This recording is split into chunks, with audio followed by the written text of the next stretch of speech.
Hi, a very warm welcome to Dusty Shelf. Hope I do find you well. Well, this evening is the opening ceremony for the Olympics, and I thought, well, 12 years ago the Olympics were in London, probably 20 miles from where I'm standing in Stratford, and during that time Hornby brought out a whole series of different commemorative items for the Olympics. I think they had the the rights for all kinds of things, little corgi as well, and but I thought what I'd do is just to review a few of these. So the first one I'm going to do is the London Olympics of 1948. This is a lovely set, which is a BR class N2 locomotive and a couple of teak carriages. Going to obviously show you around the box as I normally do, show you what's inside, talk through the models, and then eventually we'll get them onto the layout, do some close-up shots, and then we'll give them a little run. So to start this off, I'm going to take you right back to 2011 and bring the 2011 catalogue into shot, and we'll start our review from there. Well, I'm going to start with talking about the 2011 catalogue. I've got the 2012 one here, we'll go through that in a moment. But these sets, the Olympic sets, were first appeared in the catalogue in 2011. Not sure when they actually arrived. I can't remember that, but certainly they were to commemorate the London 2012 Olympics. But as I say, in the catalogue in 2011. Now, always like to see. I keep the prices on these because it's interesting to see. 2011 we were paying £7.50 for the catalogues, and actually just scanning through this catalogue, what a bumper year for Hornby. Particular of note in here, obviously there's lovely steam locomotives. There was the Barry Freeman sets, Barry Freeman being the artist, with a number of sets. Let me just find them. There we go, the Barry Freeman set. So there was a number of these. I think I've reviewed the Duchess and a couple of the others, but obviously these came with watercolours that were in the set, and then these lovely loco sets. But also you got the Pete Waterman set. There was a number of limited edition packs. Of particular note was the Alan Pledger USA Flying Scotsman Tour. Beautiful set, that one. There's a Tornado Express set. So all these limited edition packs are all in this bumper year. And then we scroll on a little bit and we find we've got the Royal British Mail collection as well, released in this year. So yeah, bumper year for limited edition. But then we come on to the first of the Olympic packs. So two of them released. There was the R2980, and if this video does well, I'll review that pack as well, over the weekend. This actually had a county class loco in it and a couple of Clestroid coaches, and the one we're reviewing today, which is the R2981, which is the 1948 limited edition with the BRN2 locomotive and a couple of teak carriage coaches in there. Now the first set, the county class, had a limited edition of 1908, and the set we're reviewing today is a limited edition of 1948. So obviously the years that they're commemorating also depicted how many the release was.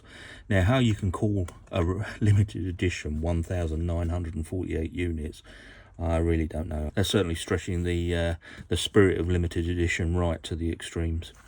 The other thing just to note in the catalogue as well is the first mention of the 2012 liveried Javelin, the train set here. Again, if this video does okay and people are interested, I've got this set as well, or maybe I'll review that as well early next week. Jumping back to what I like to keep with all of my catalogues, which is where I can keep the price lists. And here we've got our limited editions. Now the set we're reviewing today, the 1948 set, when it was new, was £204.99. Now when we get into the pack, I think you'll see £204.99 was an awful lot of money for this, for what's actually in there. However, these are currently for sale, 12 years on, for £130. You can pick one of these up for £130, an absolute mint condition. And I think with the loco and the couple of carriages in there, for 130 quid, it's not a bad set, especially when you consider the price of some of the modern locos that are coming out now.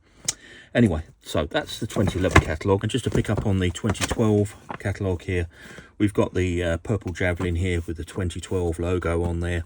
There was a white version of this with all of the sports down the sides. I do have that one as well. We can review that at some point, I guess. Down here is the Olympic Stadium, this wonderful cast resin Olympic Stadium. which served no purpose whatsoever. It was to no scale, but seemed to be fairly popular. Again, we can review one of those at a later date. I do have one of those in my cabinet. And then down the bottom here, the two sets that we've just spoken about. But as I say, originally in the 2011, I'm not sure whether they actually hit the shelves in 2012 or they did get a sort of pre-release in 2011, I'm not sure. But all the sets to commemorate the London Olympics. Right, moving on to the box. So we've got at the top here the Olympic Museum London 2012 collection. Well, there was only actually ever 2 sets in this, so it wasn't really much of a collection. But obviously, I guess there was plans to do more of these, but it just didn't happen. Got limited edition 1948 depicting the year, but also the number of the release, so 1,948 units as well. London Olympics 1948 00 gauge train set, it says here. We got BR class N2 locomotive 69563.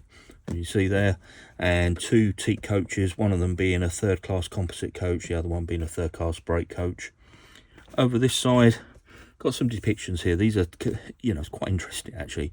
Different Olympic posters from over the years. We've got Montreal 1976, got Stockholm 56, and various other. But right in the top here is World's Fair.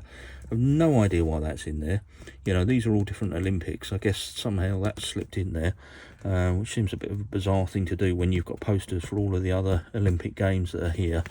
And then on the other side of the box, again, it follows the theme running through Olympic Games all the way through, except for that one on the front, which yeah, it's a World's Fair rather than Olympics. But anyway, who am I to criticise? And on the back here, we got the 2012 logo, official product of London 2012 with the Olympic hologram on there. Obviously, Hornby paying quite a considerable sum for the rights to manufacture these things in association with the Olympics when they came to London. Nothing really much to say on the side of the box. We've got just a schematic of the train here and a couple more of those posters repeated, and the same on the other side. So with that said, let's get inside and let's have a look at the quality of the models. It's many years since I've had this out of the box. I don't remember ever taking it out, but I know I have, because clearly I didn't take a lot of care in opening it, because it's got a little bit of damage on the lid there, and the sellotape has been cut through, so clearly I have had a look in here at some point. Inside we've got our operating instructions. These are the kind of things that you normally find, you know. Does say it's DCC ready. It doesn't say what the decoder pin is. I think it's a very early one, maybe a 6 pin. You know, I shouldn't think it'd be much more than that, you know, 12 years ago.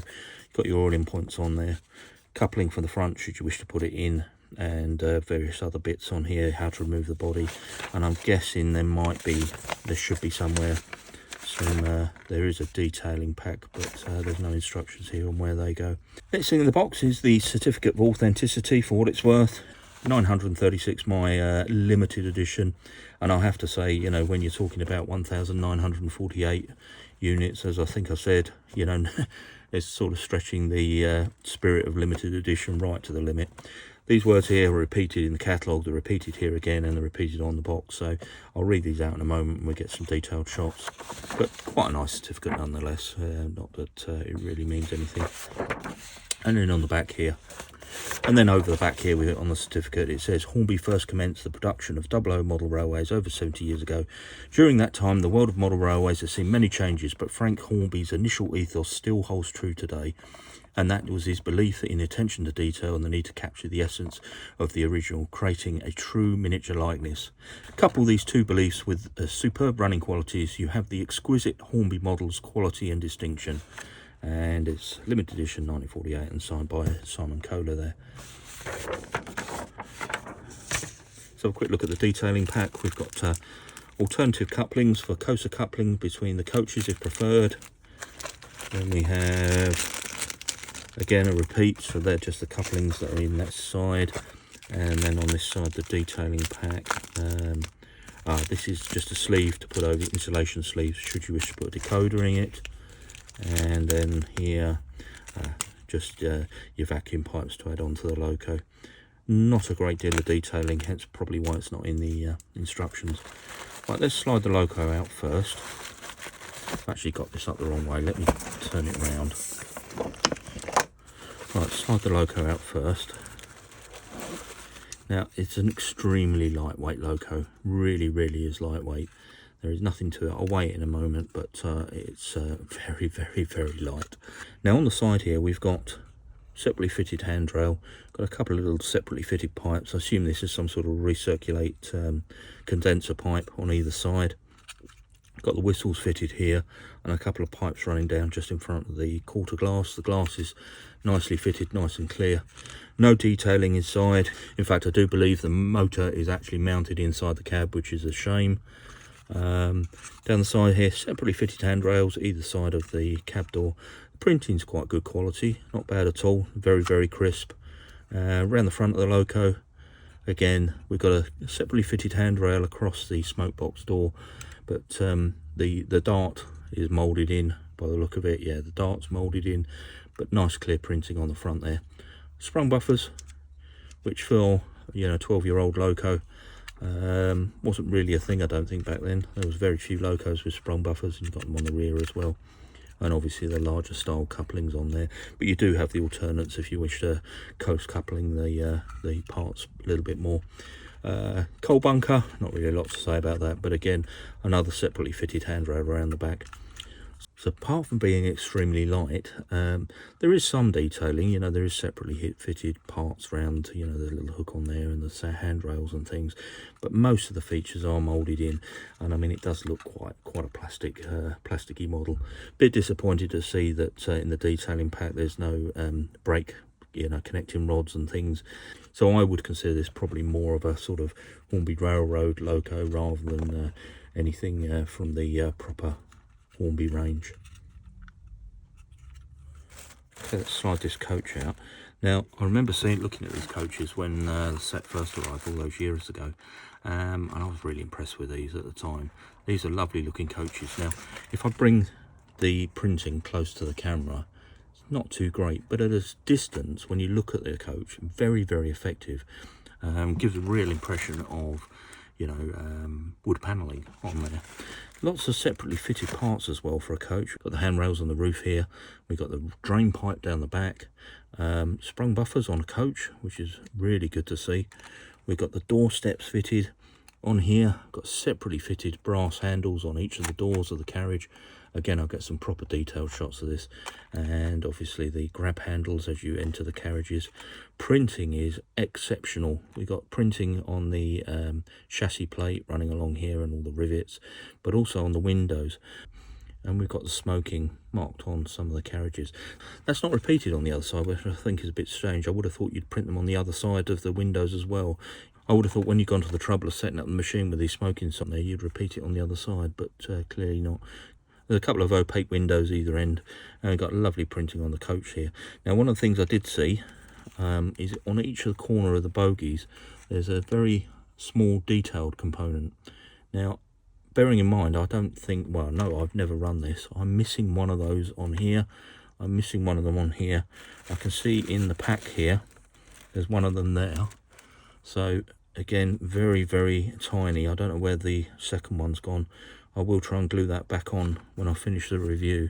But yeah, a little bit disappointing that those tiny little features, nice to see them put on there, but they're not robust enough even to take it out of the box.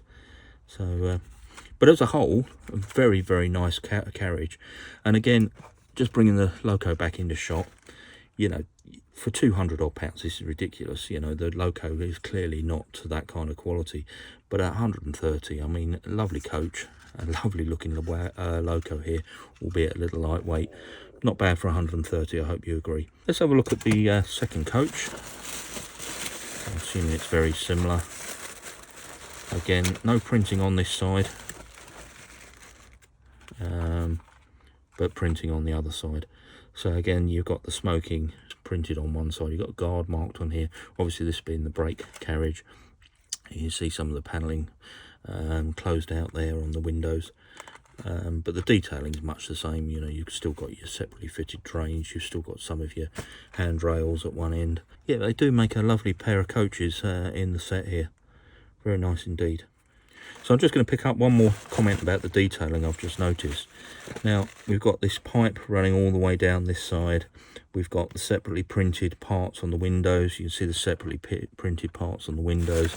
At this end of the coach, we've got the drain, you know, and the detailing. We've got a separately little printed thing on the, just on the end there. If we now go to the other end of the coach, we've still got the little printed part on there, but there's no separately fitted parts. And if I turn both coaches over, this side, no printing at all in the windows, no drain running all the way down. It's like these have only been detailed on one side, which is, yeah, a little bit naughty really, but maybe that's the way they were in reality. Right, let's weigh the loco. So just popping this on here, I'm just going to switch it over to grams. 166 grams. I mean, that is ridiculously light, isn't it? You know, there is no weight to this at all. 166 grams. I mean, yeah, it's going to pull these coaches nicely because they're obviously nice metal wheels on there. They're going to spin quite freely, but certainly you're not going to be pulling a very big train with this with any stretch of the imagination. Well, before I take this over to get some detailed shots and run it on the layout, let's just do a quick summing up. So actually the loco itself, not too bad. I mean, it's extremely light. It's a railroad loco at best, with a bit of weathering on there. That wouldn't look too bad on anybody's layout. It's just very, very light, very, very plasticky. The coaches really look beautiful. I think they're marvellous. I think this side looks absolutely fantastic. I just think it's a real cheek not to continue with the detailing and the printing on the other side. We'll do a little bit of printing on the side there, to be fair, but not on the windows.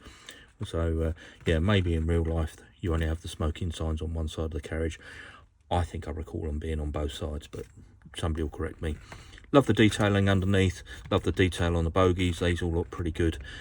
Now, price-wise, as I say, £204, the retail price on this 12 years ago. Certainly wasn't worth that back then. Probably isn't worth it now, even with the price hikes in the railways.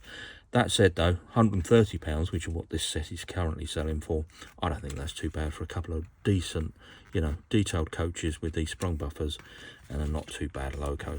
So 130 quid, especially when you consider the price of some of Hornby's latest sort of entry-level locos. Now, as I was heading over to the railway, just one further thing that I wanted to point out that I've just noticed. So on the side without the printing in the glass, we have separately fitted steps on each of the doors. On the other side, we have one continuous step running the full length. So, because this has got recirc or condensing pipes on the loco, I'm questioning, is this sort of a, you know, running into sort of underground tunnels, if you like, or long tunnels coming into London? Would this therefore, the coaches only ever be one way round, therefore you'd only ever have the sort of printing on the windows on one side of the coach because of the, you know, the nature of running into London with tracks running in one direction and then back the other through the tunnels? I don't know. Somebody correct me, please. But why would you put printing on the glass on the side with the long step rather than the side with the individual steps? Doesn't make a lot of sense to me, but I'm sure there's rationale for it, and I'm sure somebody will fill in the details on the purpose of this particular train pack. Anyway, let's get this over onto the layout. Let's do some detailed shots and let's see how it runs around the track. Reading from the certificate that you saw came in the set, and also the same text that's in the catalogue, it says, 1948 was a year full of hope and anticipation. The Second World War had been over for 3 years, and although there was still a feeling of austerity in Britain, London was chosen to hold the 14th modern Olympic Games, some 40 years after the city hosted the Games for the first time. This London 1948 train pack, limited to just 1,948, features an ex-LNER Class N2 locomotive in the then newly applied nationalised British Railways livery, while the coaches show their heritage as LNER, still unpainted with BR numbering applied.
Now, starting with just the loco on the track, let's have a look at how it runs. Oh, it's awfully lively. Let's turn that down to half power.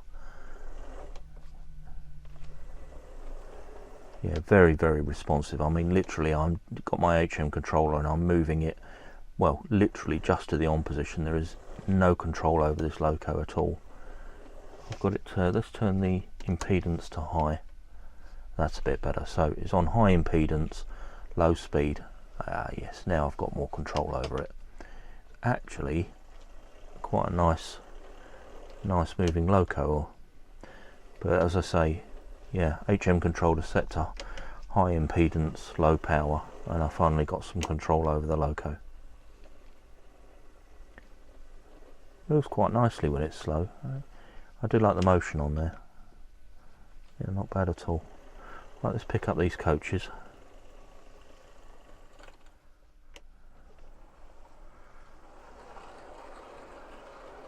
Yeah, the coaches are very free-flowing.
Well, just a little bit of footage there of it running around my layout.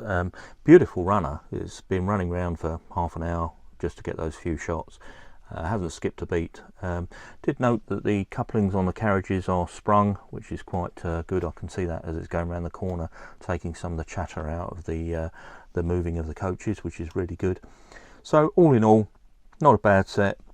As I say, I'm just going to repeat myself from what I said earlier. The loco can be considered as a railroad loco. There's nothing very special, very, very light.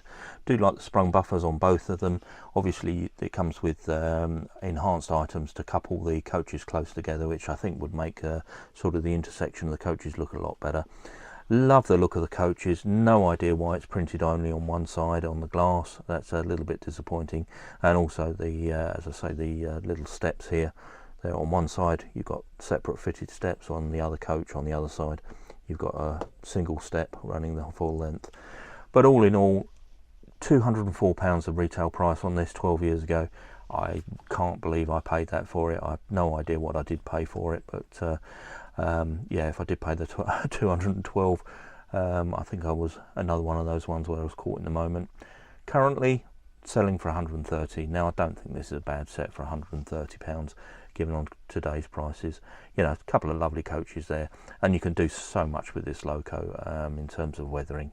Make a nice set on any layout, I would suggest. Anyway, I'm going to wrap this one up. If you enjoyed the video, please do give it a thumbs up. And as I say, I've got a couple more of these Olympic sets, so if you'd like me to review those, including the Javelin, do let me know, and maybe I'll do that over the next couple of days. Well, as always, please do check out the channel. There's plenty of videos on there now, and if you can subscribe, you'll be doing me a really big favour. And with that, I'm going to leave this one there and just wrap up the video by saying thank you ever so much for watching, and I'll catch you on the next one.